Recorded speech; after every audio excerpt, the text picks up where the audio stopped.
Under the Ceylon Independence Act 1947, passed in the United Kingdom Parliament, the Queen of England continued to remain as the head of state of Ceylon.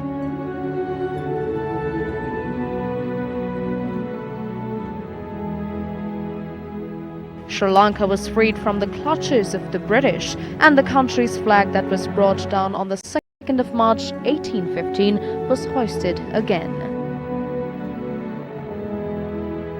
Ceylon was proclaimed a republic and changed its name from Ceylon to the Republic of Sri Lanka. The second Republican Constitution of Sri Lanka was enacted, bringing in political and economic changes.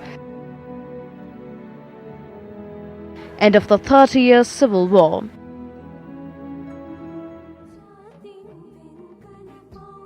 '72nd Independence Day celebration. Freedom is the given meaning in a country that people are proud to live in, and when people care about the integrity of the country. Let's dedicate ourselves to the development of our nation and give meaning to our freedom. Hello there and welcome to Primetime News here on TV1. You're joining me, Devi Paldano. And I'm Mazra San. Let's start off with a look at your headlines for tonight. President ensures right to think freely, hold independent opinions and express them without any hindrance. උන්ගේ නිදහසේ සිටීමේ අයිතිය, ස්වාධීන මතයක් දැරීමේ අයිතිය මෙන්ම අදහස් ප්‍රකාශ කිරීමේ අයිතිය අපි හැම විටම තහවුරු කරනවා. AirAsia's Tony Fernandez steps aside amid bribery probe related to Airbus. Political interference in attempting to cover up a bus accident in Trincomalee.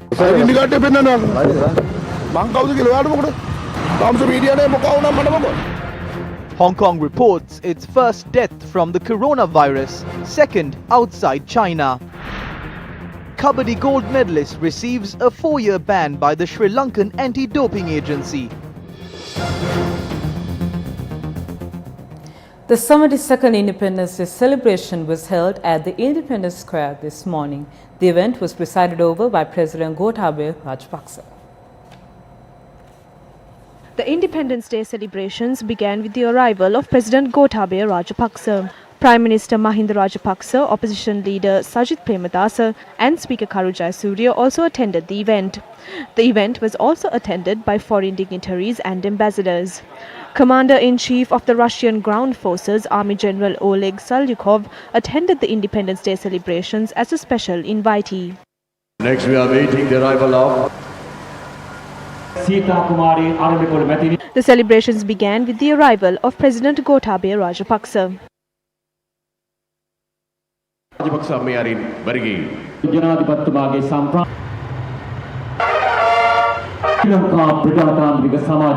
ජාතික දජය ඔසවන අවස්ථාව 70 වෙනි නිදහස් දින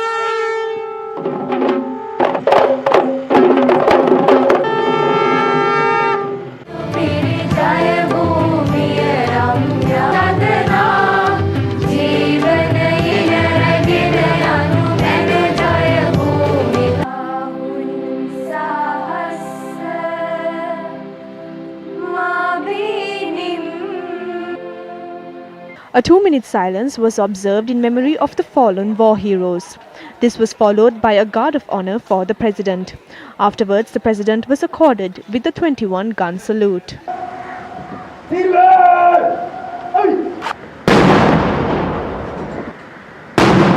රාජ්‍ය නායකයා වශයෙන් ඔබ අමතන්නේ I am addressing you as the head of state.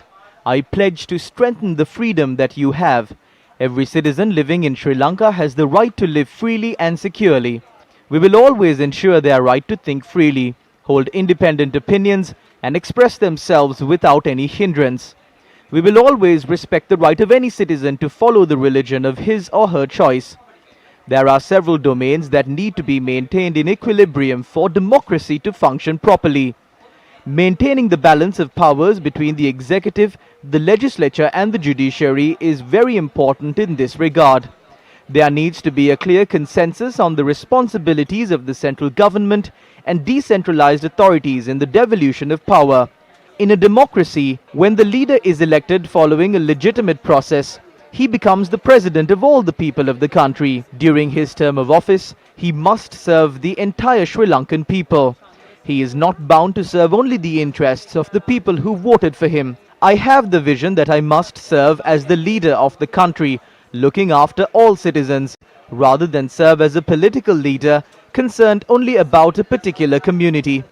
A strong executive, a legislature, and an independent judiciary is essential for the well-being and advancement of any democratic society. If there is a loss of public confidence in any one of these key institutions fundamental to the functioning of a country, it can give rise to anarchy within the country.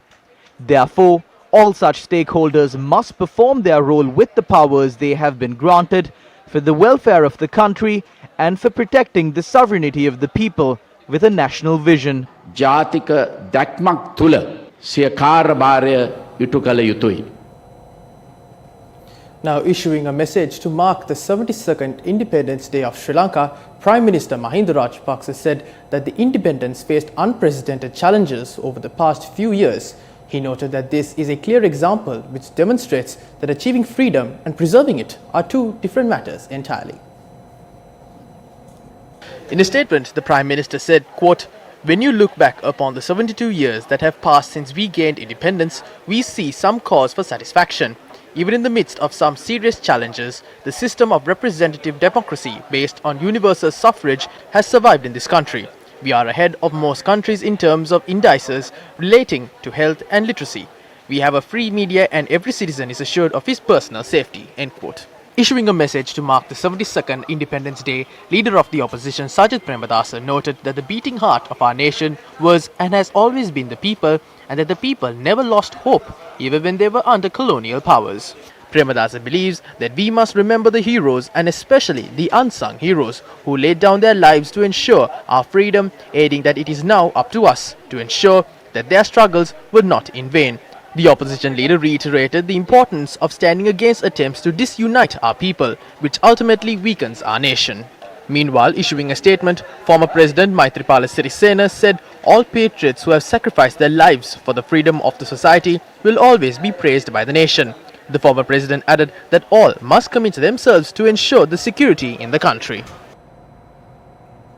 The Anunayaka Theros of the Askari and Malwatu chapters of the Siam sect issued their messages in keeping with the 72nd Independence Day.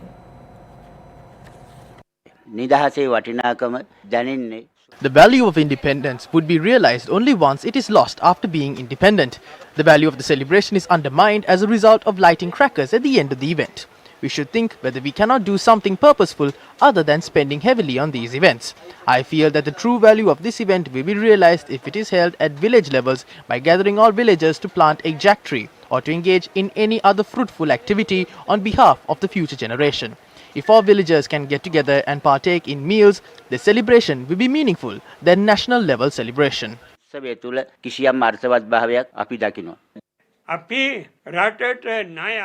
We are in debt to this nation. We have to live by being in debt to foreign countries. This is a very pathetic situation. We can assume that we receive independence only if a time comes where we develop the economy, improve agriculture and obtain maximum use of tanks and reservoirs in the country. This is the situation that we expect.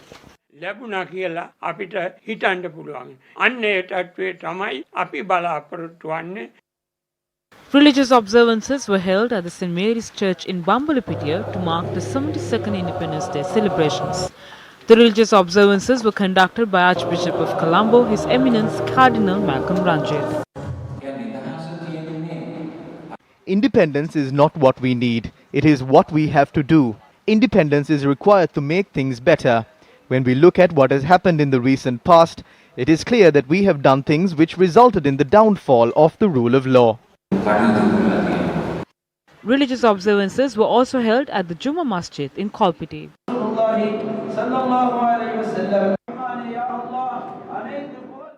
Religious observances were held in line with the 72nd Independence celebrations at the Chandrasekhara Rame Vihara in Polwata, Kolpiti. Speaker Karu Jayasuriya, Opposition Leader Sajith Premadasa and Minister Susil Premajayanta were present at the event. There are challenges that are emerging against the sovereignty and independence of the country. During this era, there are new challenges such as international terrorism, making suggestions based on personal agendas. For these, we should get together irrespective of party differences and face these challenges. I would like to remind that everyone should be on the stance to protect the people of this country and the motherland together as one.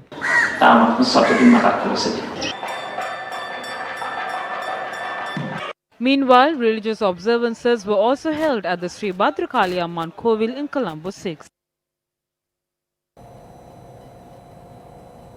In his message to mark the 72nd Independence Day, Russian President Vladimir Putin said the Russian-Sri Lankan relations are based on good tradition of friendship and mutual respect.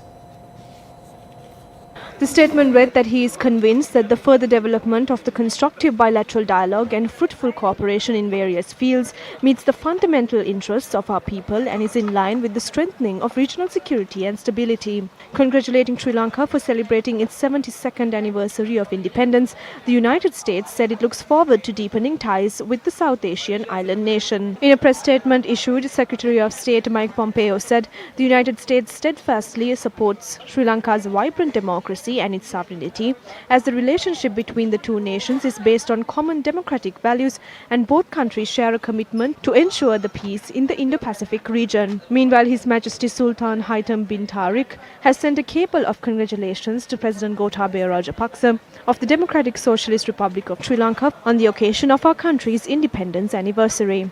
In his cable, His Majesty expressed his sincere congratulations along with his best wishes of good health and happiness to President Rajapaksa and the people of Sri Lanka for the progress and prosperity. Custodian of the two holy mosques, King Salman bin Al Saud and Crown Prince Mohammed bin Salman, Deputy Prime Minister and Minister of Defence, have sent cables of congratulations to President Gotabaya Rajapaksa and wished the President constant good health and happiness for his people to achieve steady progress and prosperity. Meanwhile, the UN Resident Coordinator congratulated Sri Lanka for celebrating independence and said the UN stands committed to helping Sri Lanka in its journey forward, furthering progress on the Sustainable Development Goals and fulfilling the needs and aspirations of all people while ensuring that no one is left behind.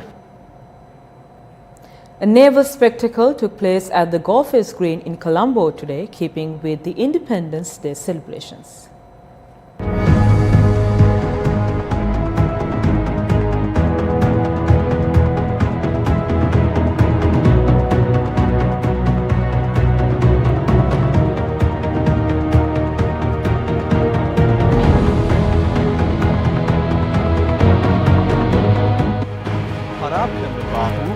Gajabahu, Sidurala, Surinimala and other ships, which are the Navy's offshore patrol vessels and fast missile vessels engaged in the display. The event was organized under the guidance of Navy Commander Vice Admiral Priyal De Silva.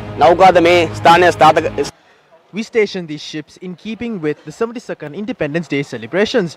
While doing so, we realized that it would draw the attention of the public because several people flocked to the Golfers Green in the evenings.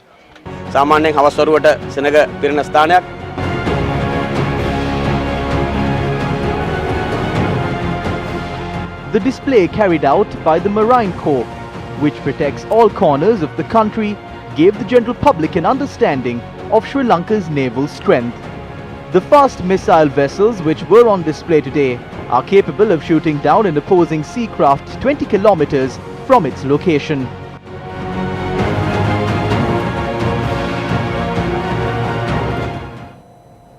This year's Independence Day celebrations were held at the Independence Square in Colombo.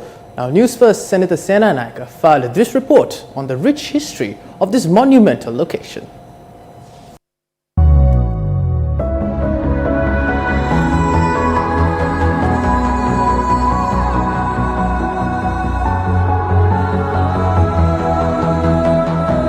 You would have probably come to the Independence Square for your morning jog or just to spend some relaxing time with your friends and family.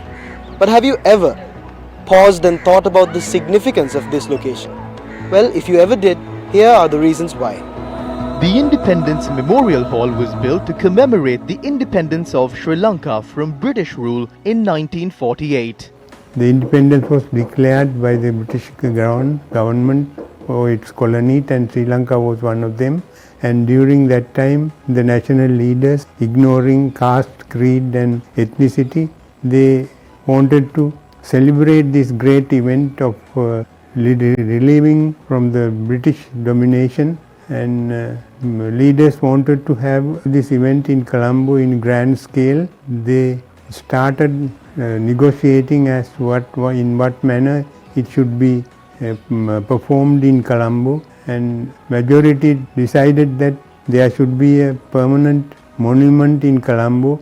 Made to the request of Prime Minister D.S. Senanayake, who commissioned the building, it is said that he wanted a monument worthy of the country's long and impressive history. The building was designed by a group of 8 notable architects led by Tom Neville Wayne Jones, was inspired by the royal court of the king of the Canton kingdom known as the Mughal Madhua.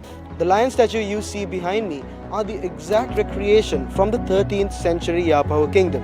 Now, besides these adjoining 4 lions, there are 60 lion statues surrounding the premises representing various things. Every architectural square inch of this monument is filled with lavish symbols of the island's rich history and political freedom. During the first few years after gaining freedom from the British, the Independence Day ceremony was held at the Independence Memorial Hall.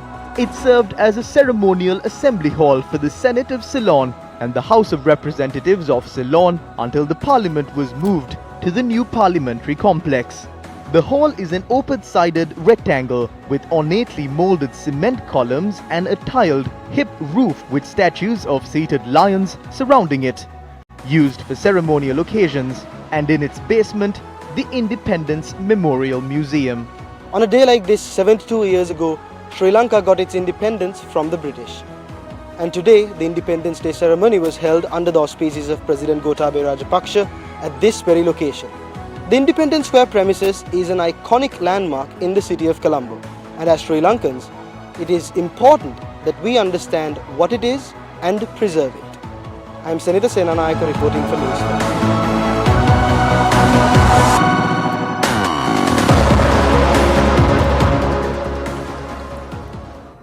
Thank you, Senator, for bringing us that comprehensive report. In more local news, Russia has offered more training facilities for Sri Lankan military and pledged to increase assistance to improve air operation capabilities of the Sri Lanka Air Force. The Russian Federation's Commander-in-Chief of the Land Forces, General Oleg Selykov, who is on a 5-day official visit, promised the assistance when he met Defense Secretary, retired Major General Kamal Gunaratne, at the ministry yesterday. During the meeting, General Selykov said 72 cadets were trained last year and Russia was looking for avenues to increase the number of trainees this year.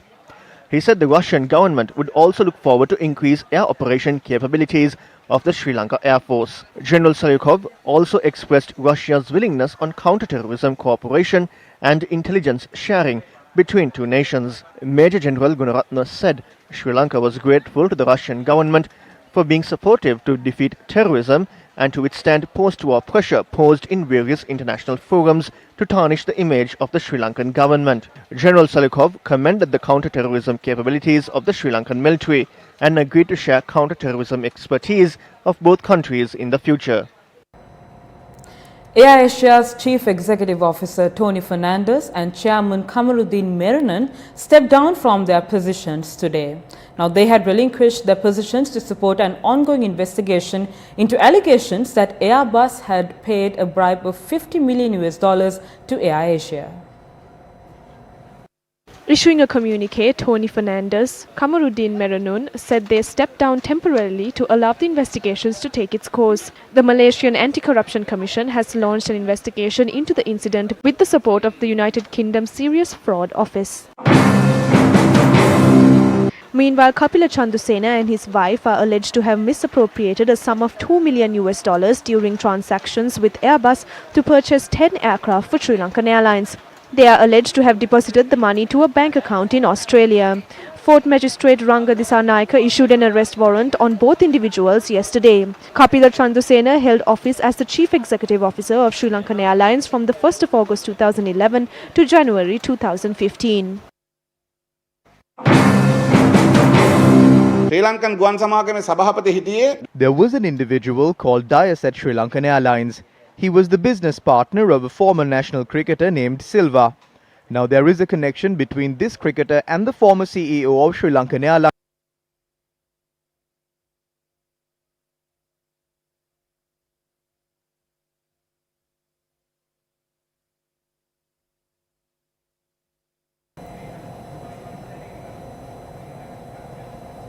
Sorry for that technical difficulty. We will get back to that news with more information. Now, the World Health Organization has said that the coronavirus outbreak that has spread from China does not constitute a pandemic. Now, according to the WHO, a pandemic is a worldwide spread of a new disease. Now, Charlotte Benedict brings us more on that.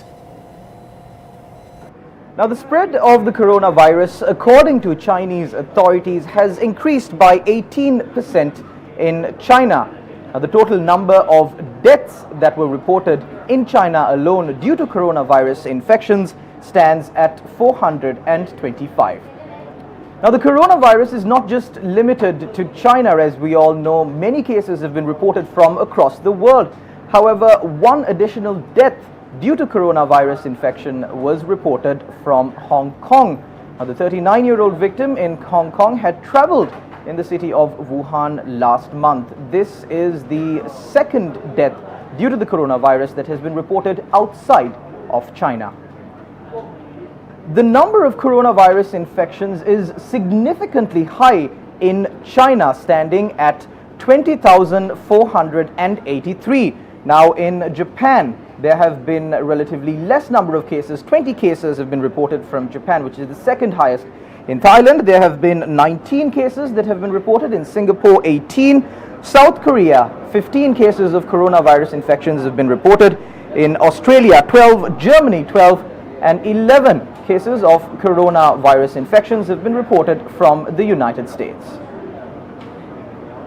Now, Sri Lanka's close neighbors, India, continue to remain on high alert, with the number of corona infections increasing both in China and around the world.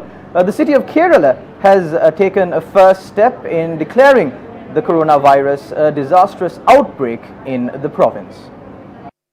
Now, bringing your attention to Sri Lanka here at home, there have been 15 suspected cases of coronavirus infections. Now, these are not confirmed, but suspected cases, and these cases are being closely watched, and these patients have been admitted to hospitals in Sri Lanka. Of course, the only confirmed case of coronavirus infections was that of a Chinese woman, and she continues to receive treatment at the infectious disease hospital in Colombo, also known as the IDH. Taking a look back at one of our headline-making stories as promised before, AirAsia's Chief Executive Officer Tony Fernandes and Chairman Kamaruddin Meranan stepped down from their positions today. Now, they had relinquished their positions to support an ongoing investigation into allegations that Airbus had paid a bribe of $50 million to AirAsia. Issuing a communique, Tony Fernandes, Kamaruddin Meranan said they stepped down temporarily to allow the investigations to take its course. The Malaysian Anti-Corruption Commission has launched an investigation into the incident with the support of the United Kingdom Serious Fraud Office. Meanwhile, Kapila Chandusena and his wife are alleged to have misappropriated a sum of $2 million during transactions with Airbus to purchase 10 aircraft for Sri Lankan Airlines. They are alleged to have deposited the money to a bank account in Australia.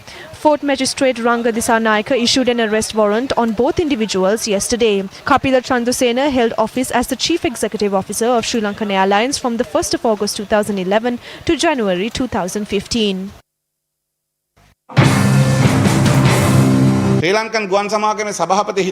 There was an individual called Dias at Sri Lankan Airlines. He was the business partner of a former national cricketer named Silva. Now, there is a connection between this cricketer and the former CEO of Sri Lankan Airlines and his wife. The illicit dealings had been swept under the carpet as a result of this relationship. Former Minister Kabir Hashim had unnecessarily paid $98 million. Was this dealing investigated? Was it inquired as to which case is being heard at the England courts? If we had been included in the case, we could have sought compensation as 3.2 billion euros is being paid, stating that this company had committed a fraud. Didn't a need arise to inquire as to why the UNP paid 18 trillion rupees to cancel the deal? Where are the details regarding the investigations which had been obtained by the intervention of this cricketer and the former chairman? Where are the cases which were heard in this regard? $1 million was paid for one aircraft. The UNP cleared the deal in 2015, but they did not punish the perpetrators of the scam. If the Attorney General's Department is hurriedly instructing the arrests of the suspect, then this means that the investigations were conducted but have been concealed. The money of the country's people is involved in the losses of Sri Lankan Airlines. Sri Lankan Airline එකේ පාඩුව පිටිපස්සේ තියෙන මේ රටේ මිනිස්සුන්ගේ සල්ලි.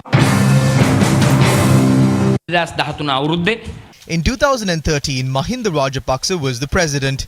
He was the finance minister as well. Nishantha Wickramasinghe, the brother of Sharantha Wickramasinghe Rajapaksa, who is the wife of the former president, served as the chairman of Sri Lankan Airlines at the time. They are trying to extract a treasure trove by giving us bait. What is this treasure that they are trying to excavate? We expect that the parliament will be dissolved on the 2nd of March. They are trying to secure a 2/3 majority in this election. To extract this treasure, they are putting forth Kapila Chandrasena as a bait instead of former chairman Nishantha Wickramasinghe, who was linked to the Rajapaksa family.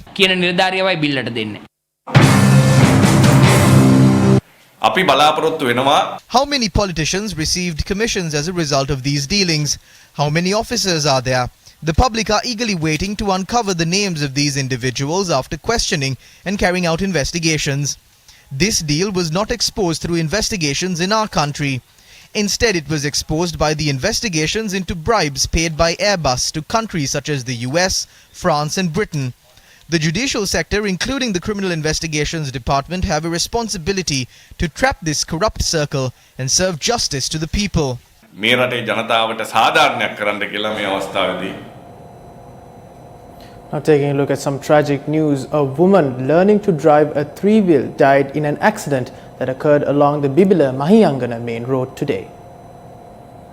The accident occurred at about 9:30 am in Hapola along the Bibila Mahiyangana main road.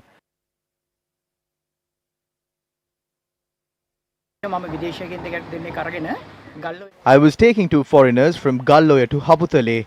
When I passed the Bibila roundabout and was driving along the Mahiyangana road, a three-wheeler with an elbow came towards me in the opposite direction.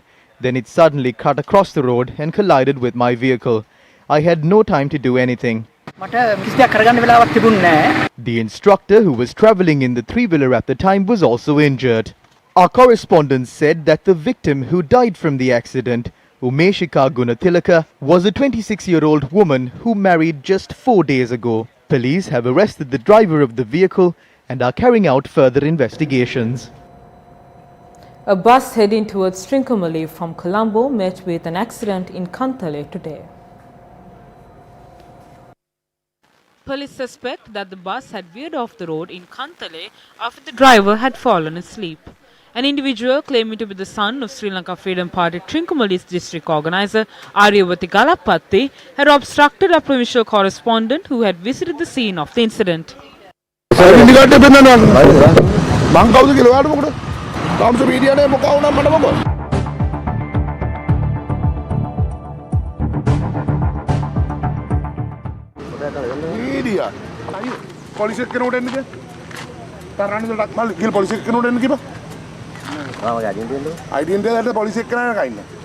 The individual who had forcefully obtained the identity card of the journalist handed it over to a police officer.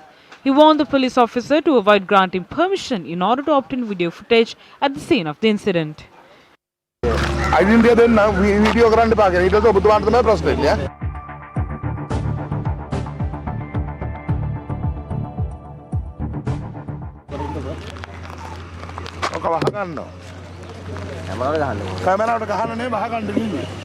The individual, identified as Susanta Galapatti, had interfered with the duties of our journalist on previous occasion as well. We obtained photographs of the instance in which MP Aryawati Galapatti arrived at the location.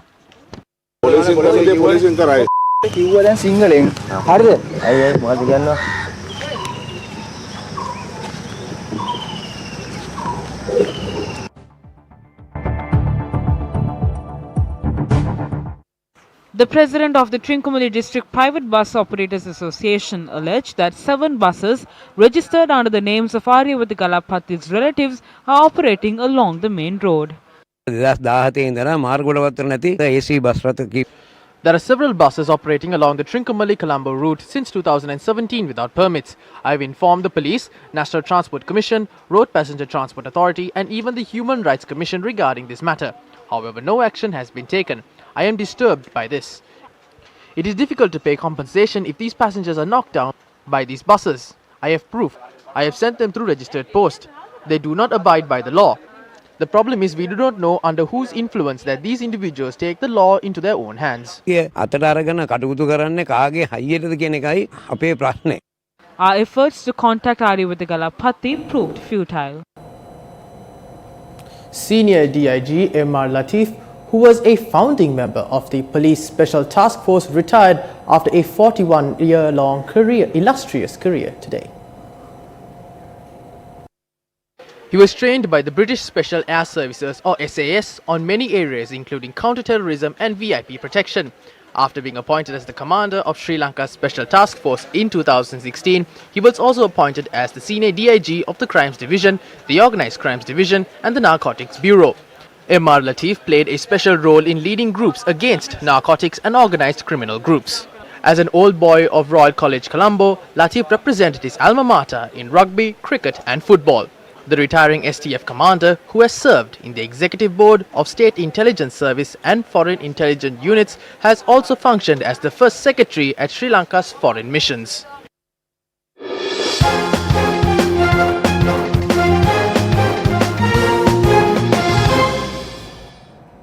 In sports news, a female Sri Lankan Kabaddi gold medalist was given a 4-year ban by the Sri Lanka Anti-Doping Agency for testing positive for using banned substances during the 44th National Sports Festival.